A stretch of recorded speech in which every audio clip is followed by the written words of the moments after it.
Y vamos a culminar hoy día con el sermón respecto al quinto mandamiento de honrar a nuestros padres, ¿no? Y quisiera que pudiéramos recordar, no sé si podemos recordar hacia atrás los 4 mandamientos anteriores. Sin leerlo, sí, de Éxodo 20. ¿Se acuerdan cuál era el primero? Más fuerte, están así como temerosos. Caigan con estilo, no se preocupen. Sí, eso de caer con estilo también significa caer en lugares erróneos. ¿Cómo es el primero entonces? No tendrás dioses ajenos delante de mí. Vamos con el segundo. No te harás imagen ni ninguna semejanza, ¿no? Ahí en una frase nomás. El tercero, hasta ahí llegamos, ¿no? Falta, no, el tercero es no tomar, ¿cierto? El nombre de Jehová nuestro Señor. Y el cuarto, del día de reposo, ¿no? Y ahora el quinto, honrar a nuestros padres y nuestras madres.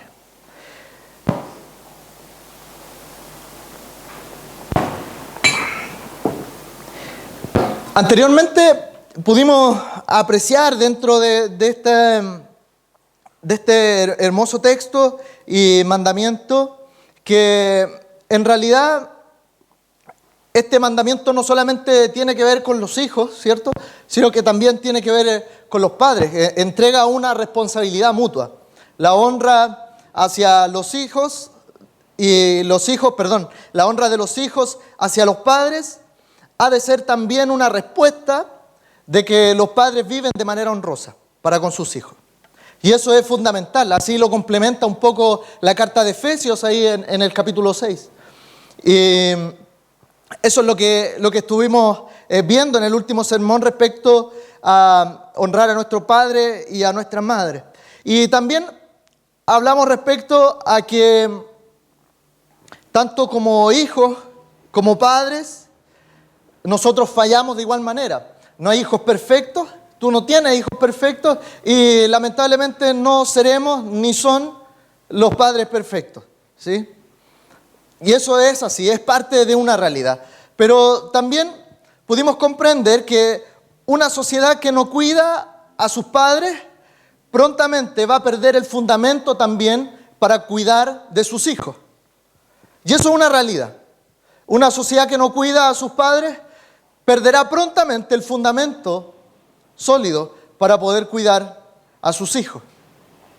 Hay un filósofo cristiano de la India que se llama Vishal Mangalwadi, y él es quien hace esta afirmación justamente en una exposición de los 10 mandamientos y cómo él los aplica en la realidad contextual de la India. Y es maravilloso el libro, se llama Verdad y Transformación, si alguno lo compra, es maravilloso. Y eso es parte de nuestra realidad. Sin embargo, este mandamiento es sustancialmente importante porque no solamente trata con un aspecto esencial de la sociedad como es la familia, sino que trasciende mucho más allá, tiene una importancia aún mayor que abarca, digamos, esta esfera de la sociedad. Pero antes de comenzar, quiero que podamos leer todos juntos ahí en Éxodo 20.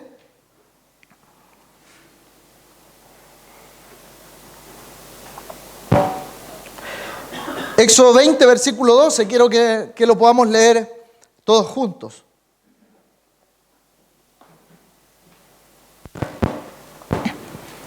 Éxodo 20, 12. Ya lo tienen, ¿no? Bien. A la 1, a las 2 y a las 3. Honra a tu padre y a tu madre para que tus días se alarguen en la tierra que Jehová tu Dios te da. Y quiero invitarlos también a que puedan tener ahí abierta la Biblia en el libro de Efesios.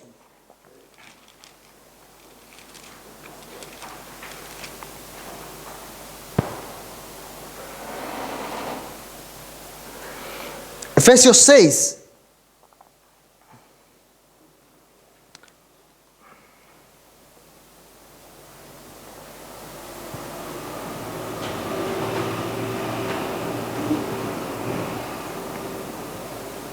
Efesios 6:1 en adelante dice lo siguiente: hijos, obedeced en el Señor a vuestros padres, porque esto es justo.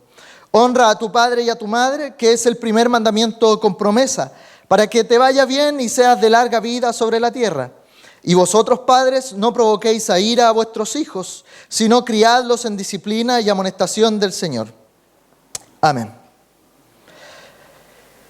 Como varias veces le he comentado y voy a seguir insistiendo, Éxodo 20 y los 10 mandamientos esencialmente tienen que ver con la salida de la esclavitud del pueblo hebreo de Egipto, del imperio egipcio. Y esto es importante porque después de que el pueblo hebreo es esclavo en Egipto, después de 400 años, ustedes entenderán que las culturas se entremezclan y va quedando un poquito la embarrada. Y la verdad es que los hebreos en ese momento, con toda la cultura que habían adquirido de los egipcios, eran también idólatras. Y no solamente eso, eran medios sanguinarios también. Y podríamos decir que eran casi como, por así llamarlo, eran como unos bárbaros. Entonces estos mandamientos son entregados al pueblo de Dios para que justamente al honrar a Dios por medio de estos mandamientos, este pueblo sea un pueblo que sea sal y que sea luz y que sea una luz para las naciones que están a su alrededor. Por lo tanto, cada mandamiento tiene una importancia aún más trascendental porque Dios está formando una nueva humanidad. Dios está formando ahí, con la salida de Egipto y con la entrega de estos mandamientos, una nueva sociedad en la cual Dios, como soberano, desea que el pueblo sea un reflejo real de quién es Dios. Y es por eso que es tan importante que el pueblo de Dios viva y desee constantemente los mandamientos, vivirlos, conocerlos, aprenderlos, justamente porque esos mandamientos son los que van a reflejar el carácter de Dios en medio de la sociedad, en medio del mundo, y va a ser finalmente de sal y luz. Crea a Dios una nueva humanidad con la cual quiere mostrar la salvación que Dios ofrece y cómo la salvación es más trascendente. No solamente es un asunto espiritual, no solamente es un asunto de decir, oh, cuando nos muramos vamos a ir al cielo. No tiene que ver con eso en realidad. La salvación trasciende mucho más allá. La salvación tiene que ver con el aquí y ahora. Usted, si cree en Cristo, usted ya está viviendo la eternidad. Y es para el aquí y ahora. Es salvación no solamente en lo espiritual, sino que también Dios nos salva de la idolatría económica, de la idolatría de la autosuficiencia y de un montón de cosas. Dios nos salva y constantemente Dios nos está quitando esas cosas de nuestro corazón. De la misma manera, por lo tanto, en que Dios salvó de la esclavitud a los hebreos para que fueran luz alrededor de los pueblos, es que Dios nos salvó a nosotros, su iglesia, su pueblo, para que seamos luz también en nuestra sociedad. Y es justamente la importancia de este mandamiento, porque en las familias es donde se libran las batallas más severas y más fuertes de la vida cristiana. Yo estoy seguro que es ahí y no es en otro lugar. Ahí es donde nosotros constantemente pecamos y a veces nos enojamos con nuestro hermano que en una milésima de segundo le deseamos el mal, inclusive en nuestra mente. Y eso es así. Yo me peleé con mi hermano un montón de veces, ¿sí? Yo era más chico, entonces 5 años menos siempre salía perdiendo. Pero es ahí donde se libran las batallas más severas de la vida cristiana. Es ahí donde queman las papas. Hace un tiempo atrás, en una consejería con una adolescente, fue algo muy fuerte lo que les voy a contar. Predicó un adulto en la iglesia, un presbítero, y pasaron los días y esta adolescente me llama y nos juntamos a conversar. Y el presbítero había predicado del amor. Y esta persona me dice, ¿sabes qué? Yo tengo dudas de repente si creo o no creo en Dios, si Jesús es realmente el Señor o no. Y es justamente lo veo así porque cuando escucho predicar a mi papá yo no le creo.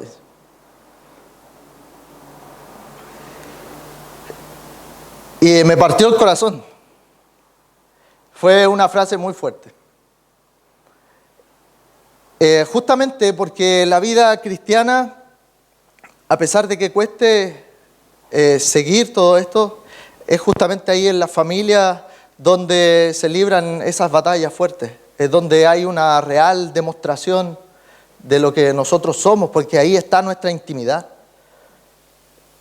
Nosotros podríamos, los predicadores podríamos poner como una vara de medir incluso esta perspectiva, cómo la familia nuestra que está a nuestro alrededor, que conoce nuestra intimidad, puede decir, ¿sabes qué? Geo, ¿sabes qué? Papá, mamá, yo creí lo que tú dijiste y lo que tú enseñaste porque tú lo puedes vivir. Y la familia, por lo tanto, es una célula, por así decirlo, social y que no forma parte aislada de la sociedad. Y por lo mismo, como no forma parte aislada de la sociedad, es que este mandamiento abarca muchas más cosas que nosotros podemos imaginar. Y es por eso que el mandamiento de honrar al padre y a la madre tiene que ver en general con honrar a nuestras autoridades. No solamente en nuestra familia, sino que autoridades en general. Justamente porque la familia aquí, en una sociedad patriarcal como era ahí en Éxodo, es justamente una célula que forma parte fundamental de la sociedad. Por lo tanto, cuando hablamos de honrar a nuestros padres, tiene que ver también con la honra hacia nuestros líderes, hacia lo que Dios ha puesto por autoridad en nosotros. De hecho, Pablo mismo pide que honren a quienes están en la autoridad, justamente porque cree, así como yo también creo, que la gracia de Dios trabaja incluso en medio de los legisladores, aunque a veces no se ve mucho, pero trabaja de igual manera, ¿sí? ¿Cierto? Y Dios trabaja y se mueve ahí. Y este mandato, por lo tanto, no debe ser obedecido por la promesa que trae en sí misma, sino que este mandato debe ser obedecido exclusivamente por amor, primeramente a Dios, que son los 4 mandamientos de la primera tabla, ¿sí? Entonces, este mandamiento a veces se complica al entender porque nosotros hablamos muchas veces de que todos somos iguales, ¿no? Y a causa de esa frase no se han entendido muchas cosas, ni se ha definido qué es lo que somos todos iguales. Y lamentablemente esa frase se ha tornado un absoluto, pero la verdad es que esa frase es algo bastante relativo porque cada uno tiene capacidades diferentes. Y todos nosotros lo sabemos. Hay personas que no pueden cantar, ¿sí? Dios entregó talentos a unos y a otros no. A otros le entregó a otros, ¿no? A algunos les dio la capacidad para ser personas de autoridad, para estar en el gobierno, y a otros les dio justamente la capacidad para cantar. Y no me diga que canta bien y se escucha mal, porque eso no es verdad, ¿sí? Se escucha mal y se escucha mal también. Y usted también se escucha mal, ¿sí? Una anécdota solamente para hacer un paréntesis y porque me acordé del hermano, pero yo conocí a un hermano que cantaba muy mal. Y él sabía y él tenía un vozarrón muy fuerte. Entonces, él no cantaba en el culto. Él se sentaba al fondo, yo me acuerdo, y entonces él silbaba, porque él distraía con sus destonalidades. Era impresionante. Yo no le invito a silbar, ¿sí? Yo le estoy invitando a que aquí no hay nadie que tiene ese vozarrón. Solamente quiero hacer la diferenciación que justamente Dios entrega talentos diferentes a distintas personas. Entonces Dios nos crea con esas capacidades diferentes. Y yo creo que más del 90% de la gente, por ejemplo, no tiene la capacidad para ser presidente de la República.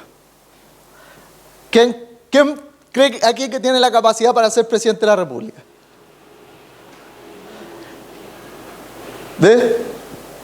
El Enrique nomás, ¿cierto?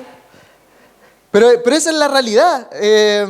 Entonces, es Dios quien pone esos talentos, esos dones, por así decirlo, en ciertas personas para que sean nuestras autoridades. Y Dios nos crea de esa manera. Y es así como nosotros debemos pensar. Por lo tanto, este mandamiento nos aclara una cosa, y es justamente que Dios es soberano y nosotros no. Por lo tanto, cada autoridad que nosotros podamos tener, incluso sea mala, ha sido puesto ahí por Dios.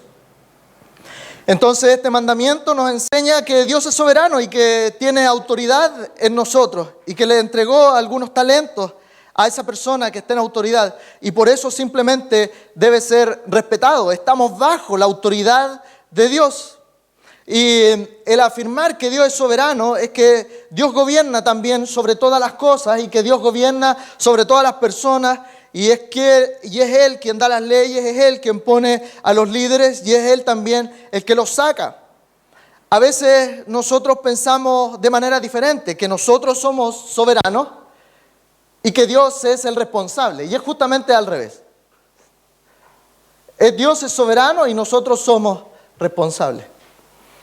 A veces nosotros decimos, yo hago lo que quiero, yo creo en Dios a mi manera. Entonces, y cuando las cosas en la vida de esa persona empiezan a ir mal, entonces él reclama y dice, no, yo exijo a Dios que me solucione el problema, ¿no? Y eso es típico. Nosotros no respetamos los mandamientos de Dios y después queremos que Dios nos resuelva nuestros problemas. Eso es justamente ese entendimiento mal aplicado de la soberanía de Dios. Cuando Dios es soberano, entonces Dios nos da los mandamientos, nosotros vamos cometiendo errores y reconocemos que el problema fue de nosotros y no de Dios. Y simplemente pedimos fuerza para enfrentar esta situación y superar este problema, pero no que Dios lo solucione. ¿Se entiende? La soberanía de Dios debe ser aplicada en todas las esferas de la vida y en todas las áreas en las cuales nosotros nos desenvolvemos. El tema no tiene que ver, honra a tu padre y a tu madre o a tu autoridad si esa autoridad es buena. La Biblia no afirma eso de esta manera. Si debemos reconocer una cosa, que los padres, Pastor Jonathan dijo esto, los padres son buenos padres en el día del padre nomás. Y la verdad es que no hay justo ni a un uno. Y lo reconocemos así. Y sabemos que es así. Entonces, el mandato es clave y no da otras opciones. Simplemente afirma honrar a tu padre y a tu madre. Las autoridades no deben ser perfectas para que nosotros le obedezcamos. De hecho, este mandamiento nos enseña que la honra ha de ser dada constantemente. Incluso cuando ellos se equivocan, incluso cuando ellos pecan, los padres deben ser honrados de igual manera. Incluso creo que en muchas ocasiones la mejor manera de honrar a un padre es poder decirle, ¿sabes qué? Me aburrí de tu abuso, me aburrí de tu violencia, así que yo me voy de esta casa y voy a tomarme mi independencia. Porque una manera de honrar a nuestros padres, a nuestras autoridades, es justamente ayudarle a asumir las consecuencias de que él es un mal padre.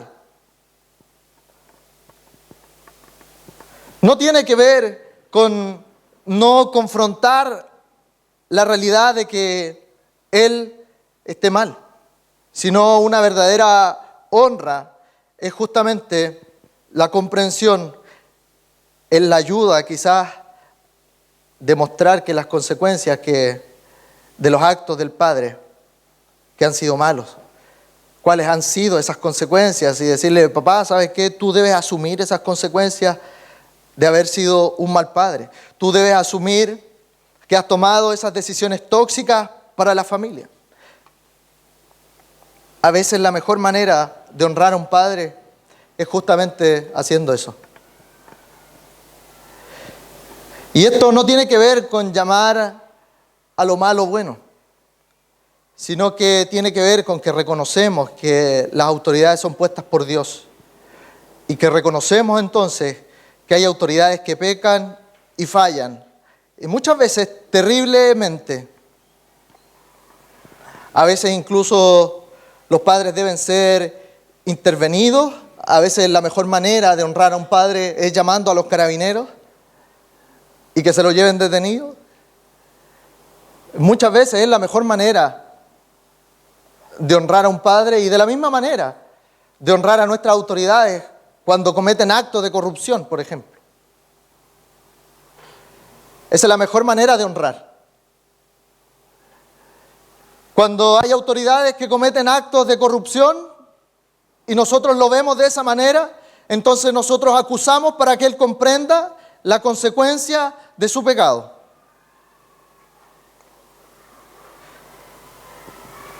Pero el pecado está cuando nosotros no queremos reconocer la autoridad que Dios puso sobre nosotros. Hemos crecido y seguiríamos creciendo en esta sociedad si nosotros no hacemos algo diferente en un concepto muy light de autoridad, donde las personas de autoridad solamente se respetan si piensan como yo pienso, en donde solamente la autoridad se respeta si es de la misma ideología política que la que yo tengo. Y ese es un gran error. Solamente estamos dispuestos a respetar a nuestras autoridades cuando ellas actúan según nosotros pensamos. Y la verdad es que Dios puso a esa autoridad para ser respetada justamente por nosotros porque Él es el soberano. Se ve mucho el faltar el respeto a la autoridad con sobrenombres peyorativos, digamos, a esas autoridades. A veces abusando de un mal aspecto físico, por ejemplo, que pueda tener nuestra autoridad. La gente abusa de eso. Yo he visto cristianos en Facebook haciéndolo, porque no tienen la misma ideología política que ellos. Bien, hermanos, yo les digo, eso es un pecado. Eso es no honrar, eso es faltar al quinto mandamiento. Y vuelvo a insistir, eso no significa que usted le diga lo malo bueno, sino todo lo contrario. Es solamente reconocer que Dios puso a esa autoridad porque Él es soberano. Pecamos cuando denigramos, por ejemplo, la dignidad del presidente de la República. ¿Hasta qué punto ha llegado la ideología política a transformarse en la idolatría de nuestro corazón? Y ideología tiene mucho que ver con idolatría. La palabra en sí misma tiene mucho que ver. Y faltamos el respeto constantemente a nuestras autoridades de esa manera, haciendo ejemplos peyorativos incluso de sus aspectos físicos. ¿Por qué? Porque el presidente no tiene la visión política que tú tienes. Y por lo tanto, como no tiene esa visión política, el presidente se transformó en un demonio para ti. Y vuelvo a insistir, el cristiano está llamado a manifestar su desacuerdo, pero siempre con respeto porque fue Dios quien lo puso. Y no a hablar peyorativamente de quien está en nuestra autoridad, porque el presidente es justamente el presidente o la presidente. El asunto es que justamente tendemos a ofender de manera muy personal a nuestras autoridades. Y es lo mismo que hacemos muchas veces cuando hablamos de un padre o de una madre. Pecamos justamente porque queremos levantar nuestra autonomía. Y cuando levantamos nuestra autonomía, rebelándonos de esa manera, estamos rechazando la soberanía de Dios, porque el principio del cristianismo es justamente la obediencia. Y el principio de la muerte y el principio de Satanás es la rebeldía. ¿Qué es lo que hace Satanás cuando él era un ángel de la luz? Él se rebeló frente a la soberanía de Dios. Él quería recibir esa soberanía.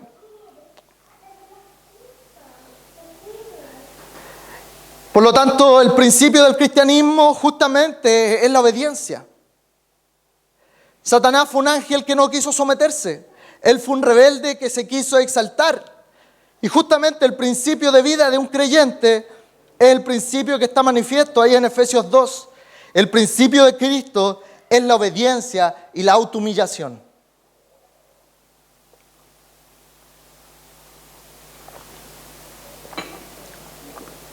De esa manera actuó Jesús, ¿o no? Obediencia y autohumillación. Si estos principios, entonces, no son tus principios, vivirás conforme a otro reino, que no es el reino de Cristo, que no es el reino de los cielos, que no tiene que ver con el Evangelio. Porque Él nos dice que quien quiera venir tras de mí debe tomar su cruz y seguirme. Humillación, obediencia hay en ese principio. Pero lo que queremos constantemente es validar nuestra rebeldía. Es totalmente lo contrario. La vida cristiana es una vida de obediencia. Y esto, por lo tanto, cuando hablamos de obediencia, implica también desobedecer a nuestras autoridades en muchas ocasiones. Entonces, somos rebeldes cuando la tiranía, los malos gobiernos y la injusticia nos quieren obligar a desobedecer a Dios. Incluso el texto de Efesios que leímos dice que uno debe obedecer a nuestros padres en el Señor. Y ese es el principio clave. Nosotros, por lo tanto, en obediencia suprema al Señor, debemos desobedecer a nuestras autoridades, incluyendo a nuestros padres.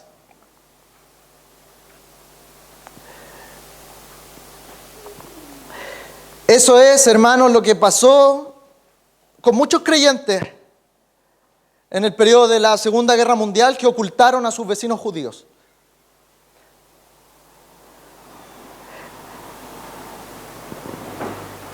Eso es lo que pasó con muchos creyentes aquí en Chile que ocultaron a sus vecinos porque venía gente a golpear la puerta de su casa en la noche para llevárselo y no hacerle un juicio.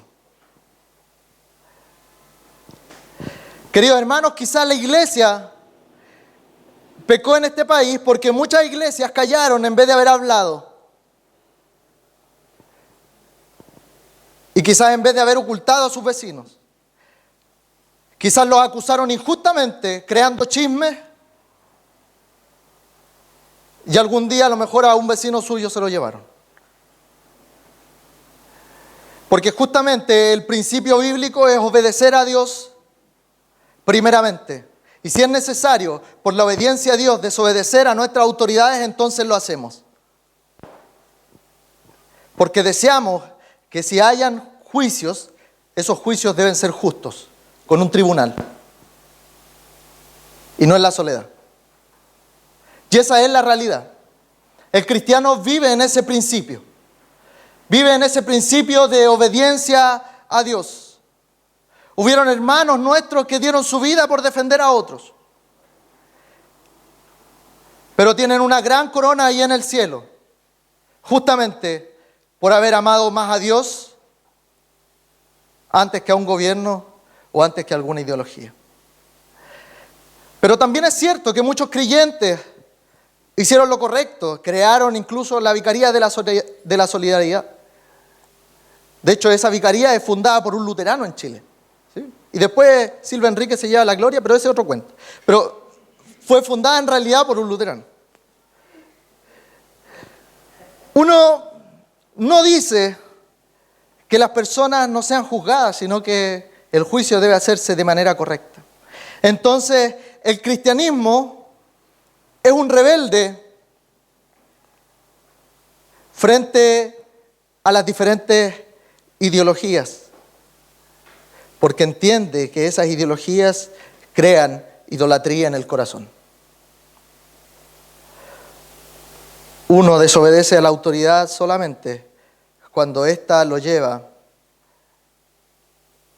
a desobedecer a Dios. Por lo tanto, la motivación de la rebeldía es la obediencia a Dios. No es ser rebelde porque el mundo me hizo así, porque nadie me amó. No tiene que ver con eso. Tiene que ver simplemente con el amor profundo que nosotros le tenemos a nuestro Señor. Y entonces, mirándolo de esa manera, nos damos cuenta que son pocas las razones muchas veces para desobedecer a nuestras autoridades.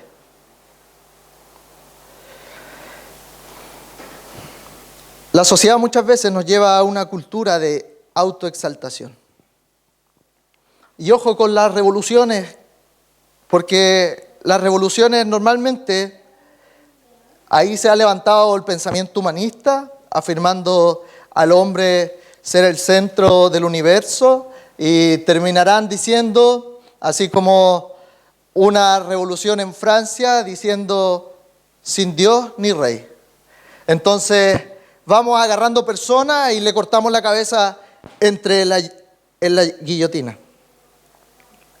De hecho, en medio de esta revolución es súper loco, porque finalmente entre ellos mismos empiezan después a cortarse la cabeza. Empezaron a cortar la cabeza a todos y después entre ellos mismos comenzaron. Entonces, estas revoluciones constantemente nos están invitando a autonomía del hombre, que todo lo que me libre de imponerme ante cualquier yugo, eso es bueno. Por ejemplo, muchos van a decir que la autonomía del hombre es justamente que debemos dejar que el mercado se maneje solo, como si el mercado fuese un soberano. Y el mercado no es soberano. Es Dios el soberano. Hay otros que van a decir, no, debemos dejar entonces que el pueblo sea el soberano. Entonces, cuando hace esa afirmación, inmediatamente estás diciendo, entonces Dios no es el soberano aquí. ¿Se dan cuenta cómo esos errores nos llevan a fracasos contundentes en la formación no solamente de los pueblos, sino en la lejanía también con Dios? Muchas veces hemos caído en la incoherencia porque en la sociedad se valora mucho la autoexaltación y la autonomía. Las buenas revoluciones entendieron que simplemente la rebeldía era un medio, porque comprendían que en realidad el Evangelio cambia el corazón. Hubo una revolución incluso mucho mejor, que fue justamente la Revolución Inglesa.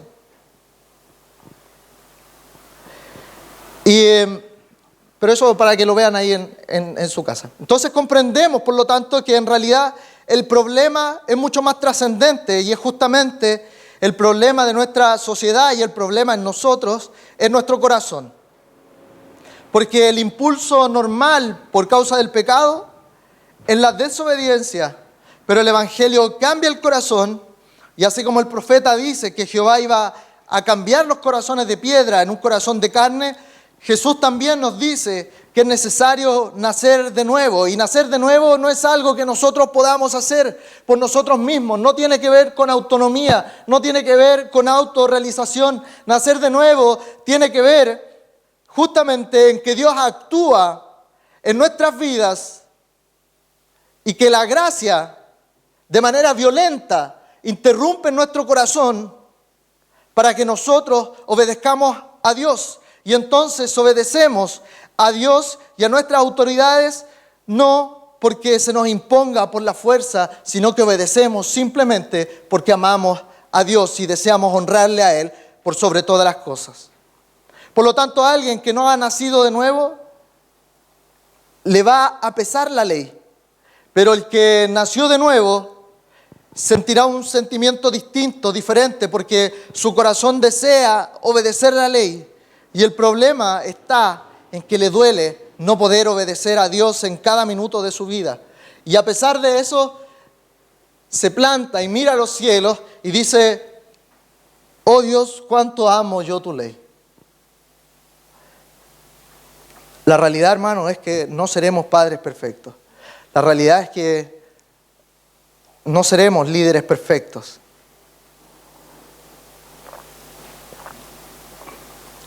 Pero la realidad es justamente que Dios nos adopta como hijos. Y por lo tanto, nuestra identidad no está en nuestro Padre terrenal, ni en la autoridad puesta por Dios, sino que nuestra identidad está en nuestro Padre que nos adoptó como sus hijos, y ese es nuestro Dios. Y cuando nuestro Padre quizás nos haya dejado desde niños, o un padre fue violento, fue un borracho que te golpeó, que abusó de ti, vamos a poder encontrarnos con nuestro Dios que nos escogió y que nos tomó como sus hijos y nos adoptó en su familia. Y de esa manera nosotros vamos a poder mirar con perdón a nuestro Padre terrenal. Mirando a nuestro Padre celestial, podemos en realidad amar y perdonar. Eso se puede hacer con el Evangelio. Ahora, ¿cómo podemos saber que somos buenos padres? No lo sabemos muchas veces. Pero sí podemos estar seguros que mientras nosotros como padres le mostremos a nuestros hijos al Padre perfecto, nuestros hijos tendrán donde mirar realmente la figura paterna necesaria. No en nosotros, sino en Dios. Nuestra mejor manera de ser padre es justamente esa. Que nosotros no seamos su referente en su vida, sino que constantemente sea nuestro Dios. Una de las maneras de poder enseñar esto y transmitir esto a su hijo es que muchas veces los padres piensan que van a perder la autoridad por decirle a sus hijos, ¿sabes qué? Me equivoqué. Muchas veces los padres se equivocan delante de sus hijos y muchas veces no le han pedido perdón. ¿Sabes qué? Tú no pierdes autoridad cuando reconoces tu pecado delante de tu familia. Tú no pierdes esa honra. Al contrario, tú te acercas a tu hijo y te acercas delante de Dios y le dices a tu hijo, ¿sabes qué? Me equivoqué. Confesé mi pecado delante de Dios y Dios me perdonó. Reconocí mi error.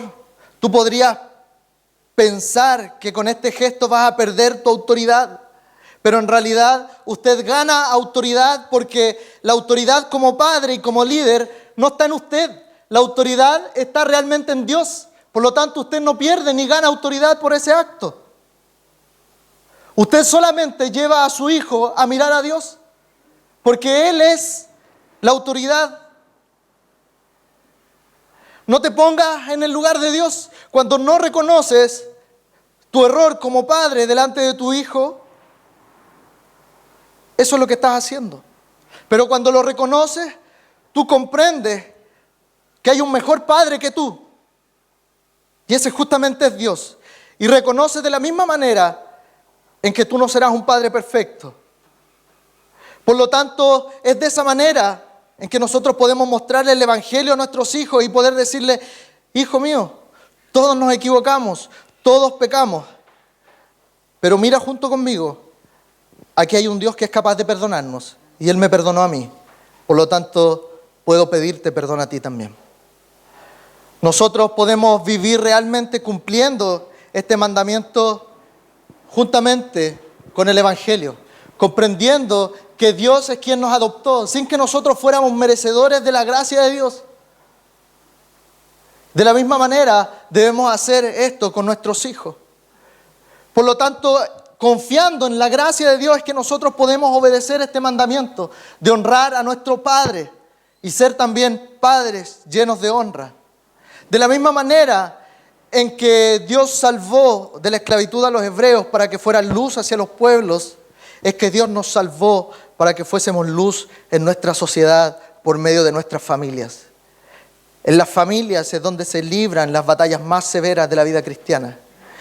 En las familias es donde nuestros sermones, nuestras predicaciones y nuestro corazón es puesto a prueba. Porque el hogar es el centro misionero por excelencia. El hogar es el centro donde se libran aquellas batallas fuertes de la vida. Las familias que comprenden esto terminan siendo un testimonio poderoso de la gracia de Dios en sus vidas. Terminan siendo un testimonio poderoso de la gracia de Dios en sus hijos. Terminan siendo un testimonio poderoso de la gracia de Dios en la sociedad y frente a los poderes del mundo.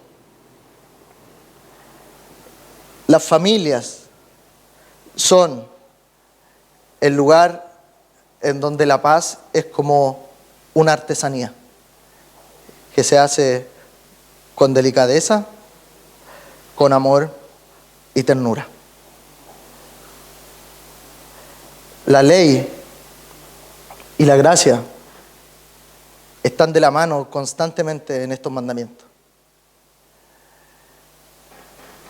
Y la única manera en que podemos hacerlo ver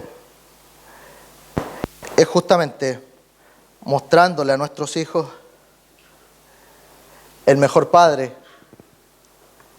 el que justamente nosotros no somos, ni el que nosotros seremos.